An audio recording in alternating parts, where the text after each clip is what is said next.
بحوالہ جامع ترمذی حدیث نمبر 1119۔ حضرت انس بن مالک رضی اللہ تعالی عنہ بیان کرتے ہیں کہ ایک مرتبہ ایک بوڑھا آدمی آیا جو حضور علیہ السلام سے ملنا چاہتا تھا۔ لوگوں نے راستہ دینے میں تاخیر کی تو نبی کریم صلی اللہ علیہ وآلہ وسلم نے ارشاد فرمایا کہ وہ ہم میں سے نہیں جو ہمارے چھوٹوں پر رحم نہ کرے اور بڑوں کا احترام نہ کرے۔ تو سامعین کرام، بیان کردہ حدیث سے ہمیں بڑی اہم معلومات پتہ چلی ہے۔ جیسے ہم عموماً دیکھتے ہیں کہ ہمارے چھوٹوں کو ہم سخت سزا دیتے ہیں، کوئی غلطی کر دیتے ہیں تو ہم درگزر نہیں کرتے بلکہ ہم ان کو سزا دینے لگ جاتے ہیں۔ یا ہم دیکھتے ہیں کہ ہمارے بزرگ، ہمارے بوڑھے، ہمارے بڑے راستے میں کہیں ہمیں مل جائیں تو ہم ان کا لحاظ نہیں کرتے،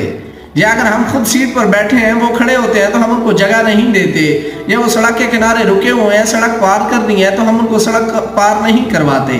یا وہ کوئی ہم سے کوئی بات پوچھ لیں